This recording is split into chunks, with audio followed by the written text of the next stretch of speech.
दोस्तों, पीसीएस गुरुजी में आपका स्वागत है। दोस्तों, आज 2 अक्टूबर है। 2 अक्टूबर यानी कि 2 महापुरुषों का जन्मदिन। पहले हमारे महात्मा गांधी, आज गांधी जयंती है, और दूसरे लाल बहादुर शास्त्री जी, जिनका रोल 1965 इंडिया पाकिस्तान के वॉर में सबसे ज़्यादा निखर के आया, उभर के आया।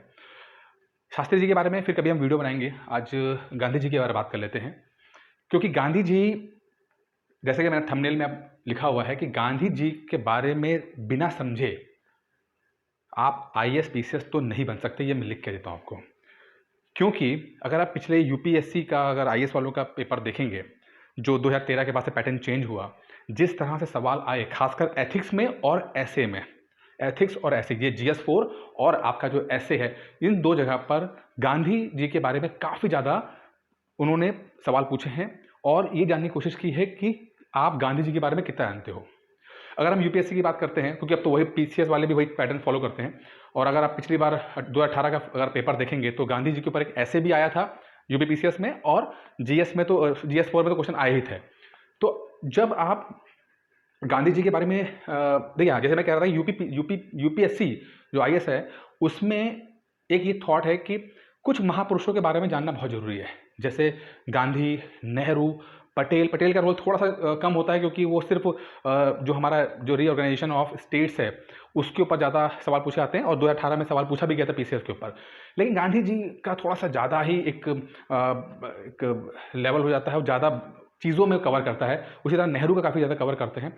तो कुछ महापुरुषों के बारे में जिन्होंने, जिनका रोल बहुत ज़्यादा रहा है इस हिंदुस्तान को डेवलपमेंट कराने में, डेवलप होने में, खासकर जब ये देश आज़ाद हुआ और देश आज़ाद होने के बाद जो पॉलिसीज़ बनी, उनका जो इन्फ्लुएंस है, वो सब बहुत इंपॉर्टेंट है। तो अगर आप सिविल सर्विसेज की तैयारी सीरियसली कर रहे हो तो मैं आपको रिकमेंड करूँगा कि कम से कम एक किताब तो आप गांधी के ऊपर, नेहरू के ऊपर पढ़ लो।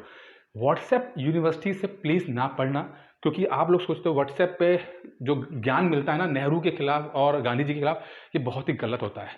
वो सिर्फ और सिर्फ इमेज खराब करने के लिए होता है। आप किसी भी पॉलिटिकल सोच को आप एंडोर्स करते हो, वो अलग बात है कि आप चाहे कांग्रेस वाली सोच रखते हैं या बीजेपी वाली, वो इससे मैटर नहीं है। लेकिन आपको पीसीएस बनना है, आईएएस बनना है, तो गांधी जी और नेहरू जी के बारे में कुछ अच्छा जानना बहुत ज़रूरी है। भले आप वोट किसी को देते हो, लेकिन यहाँ पर मैं पीसीएस और आईएएस की बात कर रहा हूँ।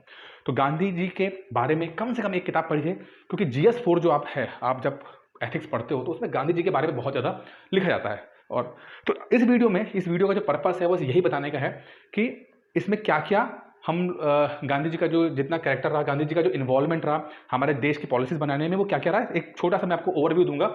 डिटेल में हम जाएंगे जब हम एथिक्स पढ़ाते हैं, तब जाएंगे। आज जो गांधी जयंती है, तो एक मोटा मोटा मैं आपको बता देता हूँ आपको, ठीक है। तो इस वीडियो को अंत तक देखिएगा, ये बहुत इंटरेस्टिंग वीडियो है। कुछ गांधी जी के बारे में सच्ची जानकारी मिल जाएगी आपको, ठीक है। स्टार्ट करने से पहले दोस्तों छोटे से इन्फॉर्मेशन एक बार फिर से, यूपी पीसीएस की तैयारी कर रहे हैं, बिल्कुल पढ़ाई नहीं आती, बिल्कुल कुछ नहीं आता आपको, बिल्कुल जीरो लेवल पे हैं, तो ये 2021 की तैयारी कर रहे हैं, तो ये 9 महीने का कोर्स आपको दिया जा रहा है। बिल्कुल बेसिक से एनसीईआरटी से पढ़ाया जाएगा और एडवांस क्लासेस तक ले जाया जाएगा। रोज आपको वीडियोस मिलेंगे, पीडीएफ मिलेंगे, टेस्ट होगा, टेस्ट यानी क्वेश्चन दिया जाएगा, आप घर में आंसर लिखोगे, फोटो खींच के व्हाट्सएप कर दोगे। वीडियो कॉन्फ्रेंसिंग के माध्यम से चीज़ें याद कराई जाएंगी, डिस्कशन कराया जाएगा। और इसकी जो फीस है, 9 महीने का कोर्स है, फीस जो है वो 2,999 रुपये है, 2999, ठीक है। 8317040152 को कॉल करके इस कोर्स के बारे में जानकारी ले लीजिएगा। चलिए आगे बढ़ते हैं दोस्तों। गांधी जी की फिलॉसफी के बारे में बात करेंगे। गांधी जी की जीवनी नहीं यहाँ पढ़ रहे हैं, कुछ मैटर पे, कुछ जैसे गांधी जी ने जितना जीवन जो कुछ बातों पर चलाया है, और गांधी जी की वो चीज़ें, जो फिलॉसफी है, वो कई बार एग्जाम में पूछी जाती है। तो 3 प्रिंसिपल्स हैं गांधी जी मुख्यतः, वो हैं, पहला अहिंसा। गांधी जी ने ये कॉन्सेप्ट जो है वो बुद्धिज़्म और जैनिज़्म से लिया। बुद्धिज़्म और जैनिज़्म हमारे देश के बहुत ही प्राचीन धर्म रहे हैं। अगर हिस्ट्री में जाएंगे तो देखेंगे हिंदू धर्म के साथ साथ इनका पैरेलल इनका ग्रोथ हुई है। बाद में ये हिंदू धर्म में दोनों मर्ज हो गए, लेकिन ये आज आज 2,000 साल पहले 2 अलग इंडिपेंडेंट धर्म थे और बहुत ज़्यादा अहिंसा पे फोकस रहते। तो गांधी जी का जो नॉन वायलेंस का जो कॉन्सेप्ट है, ठीक है, जो कॉन्सेप्ट इंग्लिश में बोलते हैं यूनिवर्सल लव, सबके प्रति प्रेम, ये कहीं ना कहीं बुद्धिज़्म और जैनिज़्म से लाया गया है कि अगर आप दुश्मन से भी आप प्यार करो, लव, हर चीज़, छोटी से छोटी चीज़, बड़ी से बड़ी चीज़ के लिए आप प्यार दिखाओ। तो ये अहिंसा का कॉन्सेप्ट जो है, ये गांधी जी इस पर बहुत बिलीव करते थे। अपनी जो जितना भी उन्होंने अंग्रेजों के खिलाफ स्ट्रगल किया, उसमें इस फिलॉसफी के साथ वो चले हैं। दूसरा है सत्य, ट्रुथ। अब ट्रुथ जो होता है वो क्या होता है? ट्रुथ यानी जो गांधी जी का मेन जो था वो ट्रुथ मतलब सच, इंसान का अपना सच, उस पर ज़्यादा फोकस करते थे। इंडिविजुअल आदमी पर ज़्यादा फोकस करते थे कि उसका अपना सच क्या है, उसके अपने मॉरल ऑर्डर्स क्या हैं, इस पर ज़्यादा उनका फोकस रहता था। और तीसरा है सर्व धर्म समानता, यानी कि हर दूसरे धर्म को बराबरी से देखना, समझना, उसको इतनी इज्जत देना। अगर आप हिंदू हो तो बाकी धर्म, मुस्लिम है या सिख धर्म है, उनको बहुत रिस्पेक्ट देना, और अगर आप मुस्लिम है तो हिंदू धर्म, बाकी धर्मों को भी आप उतनी रिस्पेक्ट दें। क्योंकि अगर हिंदुस्तान में रह रहे हैं और दूसरे धर्म की इज्जत नहीं कर रहे हैं, उनको टॉलरेट नहीं कर रहे हैं, तो फिर आप हिंदुस्तान को समझ नहीं पाए हैं। ठीक है, तो हिंदुस्तान की जो मेन जो जड़ है, जो रूट है, वो है सर्वधर्म समानता के ऊपर जाता है। तो ये 3 बड़े फिलॉसफीज रही और ये तीनों को आपको समझना होगा। एग्जाम में, एथिक्स में कई बार आप इन वर्ड्स को इस्तेमाल करोगे, आप अहिंसा को इस्तेमाल करोगे, आप सत्य को बात करोगे, जिसमें सत्याग्रह निकल के आया था, और आपका सर्वधर्म समानता को, ये तो कई बार आप लिखोगे इसका। ठीक है, अच्छा चलिए और थोड़ा डिटेल में बढ़ते हैं। अगर हम देखते हैं कि हमारा संविधान बना, संविधान में जब गांधी जी उस समय तक 1948 में उनकी डेथ हो गई थी, लेकिन गांधी जी की जो फिलॉसफीज थी, प्रिंसिपल्स थे, उसका बहुत ज़्यादा आप देखोगे कि हमारे संविधान में भी आता है, असर आता है। और कई बार सवाल यूपीएससी में तो पूछा ही गया था कि जो गांधी जी का जो असर है हमारे संविधान में कहाँ कहाँ देखने को मिलता है। अगर एक प्री के क्वेश्चन होते हैं तो मैं आपको कुछ आर्टिकल्स होते हैं डीपीएसपी में खासकर वाले में, तो वो बताया था कि वहाँ आपको है, लेकिन मैं ये जो वीडियो बना हुआ मेंस के पॉइंट ऑफ व्यू से बना हुआ है। ठीक है, तो थोड़ा सा डिटेल में पढ़ेंगे, थोड़ा इसमें क्या क्या जो गांधी जी का स्वराज था, स्वराज का जो कॉन्सेप्ट था, स्वराज, उसमें देखिए वैसा तो कोई ये ऐसा कोई लिखित में कुछ नहीं था, लेकिन जो गांधी जी का पूरा अपना जीवन काल रहा और उन्होंने इसमें जो जितने भाषण दिए, जितने लेटर्स लिखे, जो बातें कहीं लिखी, उन सबसे एक जो कंक्लूड होकर निकलता है बिल्कुल, उससे हम समझ पा रहे हैं। तो स्वराज की जो कॉन्सेप्ट था, उनका जो बेसिक कॉन्सेप्ट था, उसमें कुछ चीज़ें हम जो गांधी जी चाहते थे, जो वो मानते थे, उसमें था कि fundamental rights and fundamental duties, हर इंसान का जो मौलिक अधिकार तो होना ही चाहिए। ना सिर्फ मौलिक अधिकार होना चाहिए, बाकी मौलिक कर्तव्य भी उसके होने चाहिए। कि भाई कुछ राइट्स ऐसे हैं जो उसको हिंदुस्तान में पैदा होने के साथ मिलने चाहिए और वो उससे कोई ले नहीं सकता है उससे। ठीक है, तो हो गया फंडामेंटल राइट्स। और क्या मौलिक कर्तव्य, यानी कि आप अगर हिंदुस्तान में पैदा हुए हो तो भाई कुछ तो काम करना पड़ेगा आपको, कुछ कर्तव्य तो आपको दिखाने पड़ेंगे। तो ये जो गांधी जी का था वो ये फंडामेंटल राइट्स एंड ड्यूटीज़ में आया। ये अलग बात है, फंडामेंटल राइट्स का जो ओरिजिन है, आप इसमें थोड़ा सा और जाएंगे तो उसमें आप देखेंगे कि अमेरिका से लिया गया है, लेकिन गांधी जी भी इन बातों को पैरेलली मानते थे। ठीक है, अच्छा फिर है पंचायती राज इंस्टीट्यूशंस, पंचायती राज को बहुत ज़्यादा मानते थे गांधी जी का। अच्छा अभी अब इसमें कई बार मैं इस बात को रिपीट करूँगा, पंचायत, क्योंकि गांधी जी कहते थे कि जो गांव है हमारे देश के, वही हमारा हिंदुस्तान है, शहर नहीं, गांव। हमारा जो रियल जो हिंदुस्तान बसता है, गांव में बसता है। और जब गांव में बसता है तो आप देखोगे कि वहाँ के अपने मसले हैं, मसाइल हैं, जितने भी हैं, तो आप देखोगे अगर वहाँ पे पंचायत है तो वो जो मसले, बड़े बड़े मसले हैं, उसको भी आप बैठ के बात करके सॉल्व कर सकते हो। उनकी जो अगर डेवलपमेंट भी करनी होगी तो पंचायत के माध्यम से करनी होगी। जो पंचायत कॉन्सेप्ट है हमारे देश में पिछले 2-3 हज़ार साल पुराना है, बाद में ये खत्म हो गया, अंग्रेजों के टाइम पे खत्म हो चुका था। उसके बाद जब देश आज़ाद हुआ, कई दिनों तक तो एक कोशिश की गई कि पंचायती राज को लाया जाए, लेकिन बाद में 1991 के आसपास जाके थोड़ा सा ये इसको संवैधानिक रूप दिया गया और फिर ये पंचायती राज कॉन्सेप्ट ज़्यादा ढंग से डेवलप हुआ। ठीक है, लेकिन गांधी जी का जो मेन मकसद था कि गाँव को तवज्जो दी जाए, जो भी डेवलपमेंट है, जो भी चाहे सामाजिक हो, चाहे आर्थिक हो, ठीक है, चाहे राजनीतिक हो, वो सब गाँव से निकल के आना चाहिए। अगर एक बात और ऐड करता हूँ, डॉक्टर अंबेडकर के साथ जो मसला था गांधी जी का, उसमें यहाँ पर एक पॉइंट ऑफ कंटेंशन यही था कि जहाँ गांधी जी गांव को बहुत तवज्जो देते थे, वहीं शहर जो आपके डॉक्टर अंबेडकर है वो शहर को तवज्जो देते थे। और डॉक्टर अंबेडकर कहते थे इस बात को कि जो गांव है वो सारी फसाहत की जड़ है, यानी कि फसाहत के मतलब जो भी हमारे वर्ण व्यवस्था है, ठीक है, जो भी हमारे जो ऊंच नीच का जो है वो गांव से निकल के आता है। इसीलिए वो हमेशा कहते हैं कि शहरों की तरफ जाओ, क्योंकि शहरों में जो आपकी जातिगत आइडेंटिटी होती है अमूमन उतनी ज़्यादा होती नहीं है। खैर डॉक्टर अंबेडकर के ऊपर और गांधी जी के ऊपर जो मसलों पे हम बाद में डिस्कस कर लेंगे, मतलब मैं छोटा सा बता दिया, लेकिन ये सवाल जो मैं अभी बताया है ये भी यूपीएससी में पूछा जा चुका है। ठीक है, इसलिए मैंने आपको यहाँ पे एक ऐड कर दिया। अच्छा, फिर उन्होंने जो कहा था कि जो प्रोविंशियल गवर्नमेंट्स होती हैं, प्रिंसली स्टेट्स होते हैं, जो कि हमारे यहाँ राजवाड़े थे, तो उनके बारे में काफ़ी कुछ गांधी जी अच्छा बोलते थे। फिर सेंट्रल गवर्नमेंट के बारे में, देखिए गांधी जी का जो मतलब था वो कहते थे कि सेंट्रल गवर्नमेंट है, स्टेट गवर्नमेंट ठीक है, लेकिन जो हमारे गांव हैं, जो लोकल एडमिनिस्ट्रेशन है उस पर ज़्यादा फोकस किया जाए। लोकल, क्योंकि यहीं से जैसे मैं पहले कहा कि गांव ही वो मेन जड़ है उनके लिए, मेन हिंदुस्तान था। तो अगर लोकल एडमिनिस्ट्रेशन रहेगा तो वो ज़्यादा बेहतर तरीके से लोगों से वो टच में रहेगा, लोग उनसे ज़्यादा इंटरेक्ट कर पाएंगे और अपने मसले जो भी हैं वो सॉल्व हो सकते हैं और उनका डेवलपमेंट हो सकता है। फिर जो जुडिशरी और लीगल सिस्टम था, देखिए अंग्रेजों का सिस्टम है जो आज भी हम फॉलो करते हैं, आईपीसी सीआरपीसी जो कोड है वो अंग्रेजों के टाइम पे बने हुए हैं।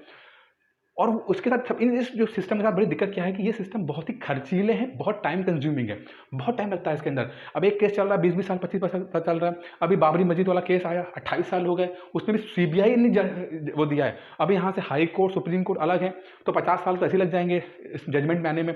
तो ये जो केस हैं, ऐसे केसेस हैं, तो ये हमारे हिंदुस्तान के सिस्टम से मैच नहीं करते। गांधी जी कहते थे कि जो जुडिशरी का है मैटर है, अगर कुछ मसला होता भी है तो उसे पंचायत के माध्यम से सॉल्व किया जाए। पंचायत के माध्यम से उसको जो भी दंड देना है, जो भी कंट्रोल करना है वो किया जाए। ये सस्ता पड़ेगा, साथ में चूंकि गांव के रहेंगे, अपना परिवेश रहेगा, तो जो जजमेंट देने वाले भी बेहतर तरीके से इस परिवेश को समझते हैं, और जो जो क्रिमिनल है या जो भी जिस पे एलिगेशन लगा है वो भी अपनी बात ढंग से कह पा रहा है। अमूमन होता क्या था, अंग्रेज जज तो अंग्रेज है गांधी जी के टाइम पे, ठीक है, और जो जो जिस पे एलिगेशन लगा है वो बेचारा गरीब अनपढ़ आदमी, तो अनपढ़ आदमी अपनी बात कह भी नहीं पाता था, वो ढंग से पहुंच नहीं पाती थी, और इस मिसकम्युनिकेशन में बहुत दिक्कत हो जाती थी। ठीक है, फिर सिस्टम ऑफ इलेक्शन की बात करते हैं। इलेक्शन जो गांधी जी को पसंद था वो था डायरेक्ट इलेक्शन। डायरेक्ट इलेक्शन का मतलब है कि अगर हमें प्रधानमंत्री चुनना है तो सीधा अपना प्रधानमंत्री को हम वोट देंगे। अभी सिस्टम क्या, इनडायरेक्ट इलेक्शन हमारे यहाँ होते हैं। हम लोग पहले एमपी चुनते हैं और एमपी अपना नेता चुनते हैं जिसको हम प्रधानमंत्री कहते हैं। हमारे देश में प्रधानमंत्री वाला इलेक्शन नहीं होता है। ठीक है, हम लोग अपने एमपी, हम लोकल एमपी चुनते हैं। अगर आप वहीं अमेरिका को जाकर देखेंगे तो वहाँ पर हम प्रेसिडेंट चुनते हैं, वहाँ पर वो लोग प्रेसिडेंट अपना चुनते हैं। ठीक है, डायरेक्ट इलेक्शन होते हैं, लेकिन हमारे यहाँ सिस्टम है। तो गांधी जी थोड़ा सा कहते थे कि भाई जितना डायरेक्ट इलेक्शन होगा उतना अच्छा होगा, लेकिन बाद में जब संविधान बना तो इस डायरेक्ट इलेक्शन को लेकर समस्याएं आई, क्योंकि ये माना गया कि इतना बड़ा देश है, इतना ज़्यादा कॉम्प्लेक्स है, तो इनडायरेक्ट इलेक्शन ही एक बेटर ऑप्शन होगा। इस पर हम डिस्कस फिर कभी वीडियो में कर लेंगे। अभी मैंने आपको मोटा मोटा एक पॉइंट बता दिया आपको। National defence and foreign policy के ऊपर जो भी हमारे ट्रीटीज़ हुए, एग्रीमेंट हुए बाकी देशों के साथ हुए हैं, तो उनके साथ हम उन एग्रीमेंट्स को, उन ट्रीटीज़ को हम उतना रिस्पेक्ट दें। ठीक है, जो बातें कही गई हैं उसको माने, ठीक है, और अच्छे संबंध रखें। ये गांधी जी का मानना था। प्रोटेक्शन ऑफ माइनॉरिटीज़, जैसे मैंने कहा कि गांधी जी के जो 3 प्रिंसिपल्स, तीसरा प्रिंसिपल था सर्वधर्म सम्मनता, जिसमें ये था कि जब बाकी धर्मों को भी हम टॉलरेट करें, बर्दाश्त करें और उनके साथ साथ रहें। तो गांधी जी माइनॉरिटीज़ हो गए, दलित हो गए, औरतें हो गई, इनके ऊपर काफ़ी ज़्यादा फोकस रखते थे। अगर इसकी बात करते हैं, दलितों की बात करते हैं, जब आर्टिकल 17 पास हुआ था संविधान के अंदर, जब अनटचेबिलिटी और बैन लगाने की बात की गई, तो जैसे ही संविधान में फाइनल हुआ कि ये आर्टिकल 17 होगा, तो उसी समय तालियां खूब बजी और महात्मा गांधी जी की जय, ये बोले गए थे। अब आप बोलोगे कि दलितों के लिए तो डॉक्टर अंबेडकर ने किया था, लेकिन आप ये समझिए कि गांधी जी ने भी एक अपना रोल प्ले किया था। 1934 में उन्हें अपना हरिजन सेवक संघ बनाया। ये सवाल ये भी आता भी है, प्री में भी आता ही है। हरिजन सेवक संघ बनाया और गांधी जी ने अपने स्तर पे किया। अब ये डॉक्टर अंबेडकर से बाकी नेता इस बात को ज़्यादा तवज्जो नहीं देते हैं। वो बोलते हैं कि गांधी जी को गांधी ने उतना नहीं किया जितना करना चाहिए था। अब ये भी पॉइंट ऑफ डिस्कशन हो सकता है, बट ये भी है कि गांधी जी ने अपनी तरफ से रोल प्ले करने की कोशिश की। कुछ लोग सेटिस्फाइड हो सकते हैं, कुछ लोग सेटिस्फाइड नहीं हो सकते हैं, ये अलग बात है। लेकिन जो जब संविधान में ड्राफ्टिंग कमेटी में ये अनटचेबिलिटी का बिल पास हुआ, कानून बना, संविधान के अंदर आया ये, तो महात्मा गांधी जी की जय बोली गई। मतलब कहीं ना कहीं लोग इस बात को तवज्जो देते थे कि महात्मा गांधी जी ने भी अनटचेबिलिटी, छुआछूत के खिलाफ बात उठाई है। ठीक है, अभी डिस्कशन हो सकता है इस बात पे भी, जो मैं बोला है इस पे भी विवाद हो सकता है, हम बाद में देख लेंगे। फिर फाइनेंसिंग और टैक्सेशन की बात करते हैं, तो गांधी जी कहते थे कि डिसेंट्रलाइजेशन ऑफ टैक्सेस होना चाहिए।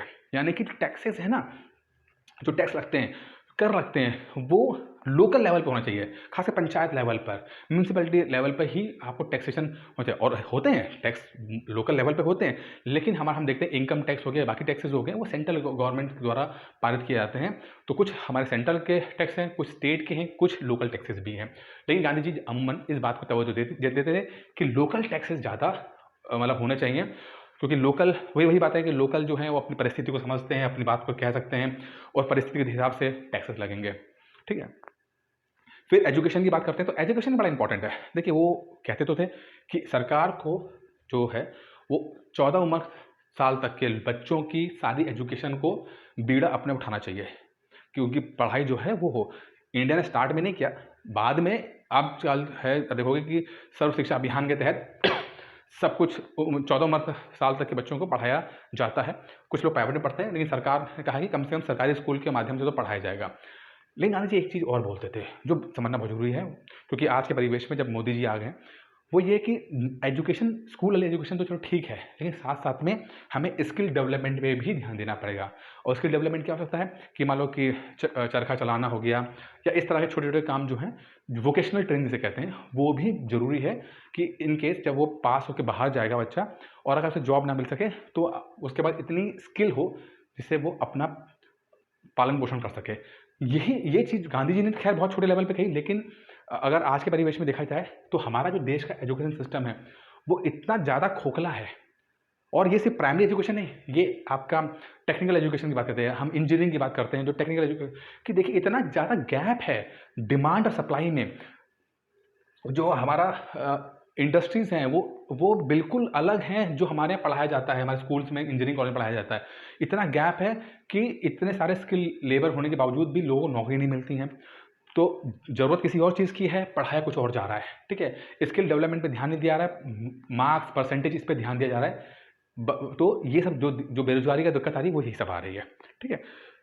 फिर क्राइम एंड पनिशमेंट की जैसे मैं बता चुका हूँ कि इसमें रिफॉर्म होना चाहिए। गांधी जी ने कहा था कि पहले तो लोकल लेवल पे इसको पंचायत के माध्यम से होना चाहिए, और दूसरी बात है जो मेन जो जुडिशरी का काम होता है वो करना होता है कि वो क्रिमिनल है तो क्रिमिनल को रिफॉर्म करना है। यानी कि हमें जो उसने गड़बड़ की है हमें उसको छोड़ के जो जो क्राइम से हमें नफरत करनी, क्रिमिनल से नफरत नहीं करनी। ये वर्ड आता है कि हमें क्राइम से नफरत करनी है, हमें क्राइम करना है, लेकिन जो क्रिमिनल है जिसने क्राइम किया है तो उसको रिफॉर्म करना है। अगर वो ऐसा तो नहीं कि वो बेरोजगारी, गरीबी, जाहिलता, अनपढ़ जाहिलता के कारण तो ऐसा तो नहीं है कि वो उसमें उसने क्राइम किया है। जैसे लेट सपोज वो भूखा है और उसने कोई रोटी चुरा ली तो उसको चोर थोड़ी कहा जाएगा। तो ये भी देखना जरूरी। तो हमें क्रिमिनल के रिफॉर्म मिशन पे काम करना है कि वो रिफॉर्म कर सके, उसमें सुधार लाया जा सके। और आज के परिवेश में देखते हैं तो बहुत सारे जेल हमारे हो सके हैं। अगर हम अपना हमारी जो आईपीएस थी किरण बेदी जी, तो उन्होंने तिहाड़ में जब वो वहाँ की डीजी थी, तो उन्होंने वहाँ पर क्रिमिनल्स को रिफॉर्म किया। उनको वो बाहर लेकर आती थी, मतलब बाहर के उनको एक सिस्टम बनाया था उन्होंने जिसमें कि वो योगा सिखाया और उनको रिफॉर्म करने की कोशिश की। कुछ तो बिल्कुल हार्डकोर होते हैं क्रिमिनल, लेकिन बहुत सारे जो होते हैं वो छोटे मोटे क्राइम में फंस के यहाँ पे आ जाते हैं, ठीक है। फिर जैसे मैं कॉटेज इंडस्ट्रीज़ की बात करती हैं, गांधी जी कहते थे कि जो इंडस्ट्रीज़ हैं हमारे देश में, जो इंडस्ट्रीज़ हैं वो बड़ी इंडस्ट्रीज़ ना होकर छोटी इंडस्ट्रीज होनी चाहिए। कॉटेज गृह उद्योग, और गृह उद्योग होंगे जिससे सबको रोजगार मिल जाएगा। हम उतना ही उत्पादन करें जितना हमें ज़रूरत है, और थोड़ा बहुत हमें एक्सपोर्ट कर सकें। हमें हमारे देश में बहुत ज़्यादा बड़ी इंडस्ट्रीज़ की ज़रूरत नहीं है। अब यहाँ पर आप नेहरू का पॉइंट ऑफ व्यू और गांधी के पॉइंट ऑफ व्यू को देखेंगे। नेहरू का पॉइंट ऑफ व्यू था कि वो सोचते थे कि हैवी इंडस्ट्रीज जब लगेंगी तभी जाके हमारा डेवलपमेंट आएगा। तो उसका अपना पॉइंट ऑफ व्यू आप देखो कि उन्होंने जब देश आज़ाद हुआ और उनको जब 5 ईयर प्लान आता है, पंचवर्षीय योजना, उसमें आप हैवी इंडस्ट्रीज़ पे ज़्यादा ध्यान देते हैं, बड़े बड़े इंडस्ट्रीज़ लगाई गई, ठीक है। लेकिन गांधी जी का तवज्जो था कि वो छोटी गृह उद्योग पे ज़्यादा फोकस करते थे और कहते थे जितनी ज़रूरत होगी उतना ही होगा। अब आपको ये समझना है, ये आप अपने साथ देखना है कि क्या बड़ी इंडस्ट्रीज़ का फ़ायदा है, क्या छोटी इंडस्ट्री गृह उद्योग का फ़ायदा है। ये भी एक अपने आप में विचार है जिसको हम बाद में डिस्कस कर सकते हैं। बाकी एक चीज़ बड़ी अच्छी थी कि एकोमोडेशन ऑफ रीजनल लैंग्वेजेस। जैसे आपको पता है कि हमारे देश में रीजनल जो लैंग्वेज से बड़ा मसला है। हिंदी वाले हैं वो साउथ की भाषा नहीं जानते, साउथ वाले जो हिंदी नहीं जानते हैं, तो कम्युनिकेशन में दिक्कत आती है और मसला बड़ा ज़्यादा रहता है, और रहा भी है, बहुत बड़ा मसला रहा भी है, ठीक है। तो गांधी जी का हमेशा मानना था कि जो स्टेट लेवल पर हमारे जो रीजनल लैंग्वेज चलनी चाहिए और सेंटर लेवल पे हिंदी चलनी चाहिए, ये मानना रहा है गांधी जी। और गांधी जी के इस पॉइंट ऑफ व्यू को काफ़ी एक्सेप्ट किया गया साउथ के स्टेट्स ने, और लेकिन बाद में भी दिक्कतें आई हैं, तो खैर बाद में डिस्कस कर लेंगे। लेकिन गांधी जी का मानना था कि रीजनल लैंग्वेज जो है वो स्टेट लेवल चले और सेंटर पे हिंदी चले। फिर जमींदारी सिस्टम जो था, लैंड रिफॉर्म करना था, तो गांधी जी इस बात पे थे। और गांधी जी के जो चेले जिसे कहते हैं, विनोबा भावे, उन्होंने जो गोदान वगैरह जो कौन चलाया, वो गांधी जी से कहीं ना कहीं इंस्पायर होकर चलाया था। गांधी जी उस समय ख़त्म हो चुके थे, लेकिन जो सर्वोदय नहीं, आपका भूदान जो था, वो आंदोलन जो है वो आपका विनोबा भावे जी ने चलाया और काफ़ी सक्सेस मिली, जिसमें कि जो एक्स्ट्रा ज़मीन थी लोगों ने गरीबों को बाँट दी और एक हद से ज़्यादा ज़मीन नहीं उन्होंने रखी अपने पास। तो जो ज़मीन जिनके पास नहीं थी उनको ज़मीनें मिली और फिर उससे बहुत ज़्यादा डेवलपमेंट हमारे देश में आया और जो ज़मींदारी सिस्टम था वो ख़त्म किया गया। तो गांधी ने इन सब बातों पे हमने डिस्कस कर लिया, थोड़ा बड़ा हो गया वीडियो, और अभी अगर आप यहाँ तक पहुँच गए हैं तो तारीफ़ करूँगा, और अगर आप यहाँ तक वीडियो सुन रहे हैं तब तो फिर आप एक वीडियो को लाइक भी कर दीजिएगा, क्योंकि मैंने बड़ी मेहनत समझा रहा हूँ मैं आपको, फटाफट समझा रहा हूँ कि गांधी जी का रोल कहाँ कहाँ है। तो चूँकि एक जानना ज़रूरी है, वैसे पढ़ेंगे बहुत ज़्यादा, हम जब हम एथिक्स पढ़ेंगे तो समझेंगे, लेकिन अभी फिलहाल थोड़ा बड़ा गांधी जयंती है तो समझ तो लीजिए गांधी जी का रोल कहाँ का। गांधी जी ने सिर्फ लाठी पकड़ के सिर्फ देश के चक्कर ही नहीं काटे हैं, उन्होंने बहुत जगह पे अपनी बातें रखी हैं और उनकी जो बातों का, उनके विचारों का प्रभाव हमारे देश के संविधान में, कानून में, सोच में बहुत ज़्यादा आया हुआ है। भाई गांधी जी कुछ और बातों के खिलाफ थे, जो ये अभी एथिक्स का पॉइंट आ गया। जैसे कि गांधी जी कहते थे कि पॉलिटिक्स विदाउट प्रिंसिपल नहीं हो सकती है। राजनीति जो अगर आपके पास सिद्धांत नहीं है तो सिद्धांत के बिना पॉलिटिक्स नहीं, राजनीति नहीं करना चाहिए, क्योंकि सिद्धांत विहीन राजनीति से फिर करप्शन होता है, जो आजकल आप देख रहे हो। तो कभी भी जब करप्शन वाला मैटर आए पॉलिटिशियन को लेकर, तो ये गांधी जी का ये पॉइंट जो आप जरूर ऐड कीजिएगा, पॉलिटिक्स विदाउट प्रिंसिपल्स। फिर गांधी जी बोलते थे वेल्थ विदाउट वर्क, आपने कोई काम नहीं किया लेकिन पैसा जमा कर लिया तो उसका वो सिर्फ करप्शन से ही द्वारा हो सकता है ये, ठीक है। कॉमर्स विदाउट मोरालिटी, कोई मोरालिटी नहीं, सिद्धांत नहीं आपके और आप ट्रेड कर रहे हो, ठीक है। जो अब डंपिंग हो रही, चाइना से डंप हो रहा है यहाँ पर बहुत सारा जो माल हो रहा है, जो हमारे देश में डंप हो रहा है, और इंडिया के जो इंडस्ट्री से ख़त्म हो रही है, कहीं ना कहीं एग्जाम्पल है कॉमर्स विदाउट मोरालिटी का। हमारा मॉरल सिद्धांत नहीं है बट हम व्यापार कर रहे हैं और सिर्फ पैसे की हवस में काम कर रहे हैं, तो ये गांधी जी इस बात के खिलाफ थे। नॉलेज विदाउट कैरेक्टर, डिग्री तो बड़ी बड़ी ले ली बट आपका कैरेक्टर नहीं है, चरित्र नहीं बना आपका, तो जब चरित्र ही नहीं आया, अच्छा बुरे की पहचान ही नहीं आई, तो क्या फ़ायदा ऐसी नॉलेज का। प्लेजर विदाउट कॉन्शियस, आप चाहते तो हैं कि ऐशो आराम हो, आराम करें, अच्छा सा खाना खाएं, लेकिन आपको जो जो अंदर की जो अंतरात्मा है वही नहीं आपकी, वो आपको कह रही है कि भाई कितना आराम करना चाहिए, कितना आराम नहीं करना चाहिए। तो ये गांधी जी इस पर खिलाफ थे। Science without humanity, science no doubt science के खिलाफ कोई नहीं है, लेकिन वो साइंस को जिसमें मानवता ना हो। तो मानवता के साथ साइंस, अब एक साइंस ये है कि वो न्यूक्लियर बम भी बनता है, और एक साइंस है कि बेचारा जो कोरोना वायरस के खिलाफ वैक्सीन भी बन रही कोशिश की जा रही है।